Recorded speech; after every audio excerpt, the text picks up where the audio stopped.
Виноват газелист, он вот со второстепенки выехал. На перекресток улиц Тецовская и Химическая 37-летний водитель Дэо выехал уверенно и не сбавляя скорости. Он двигался по главной дороге. Он уже почти проехал весь перекресток, когда в левый бок легковушки врезалась «Газель». Пострадали 2 человека, которые находились в салоне иномарки. Травмы не сильные? Я не медик. Ну, как бы нормально чувствую? Вроде как поцарапался вот осколками. У вас просто тоже это было? Ну, я чуть-чуть, да, видимо, ударился. Водитель остался на месте происшествия, а 34-летнюю пассажирку Дэо медики решили госпитализировать для тщательного обследования. Позже, после оказания помощи, ее отпустили из больницы на амбулаторное лечение. 52-летний водитель «Газели» говорить о том, как произошла авария и почему он не пропустил машину, едущую по главной дороге, отказался.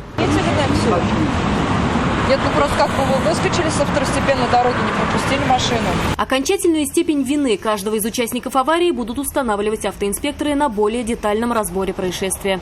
Айгуль Бадрудинова, Елена Саляхова, Наиль Абдуллин. Вызов 112.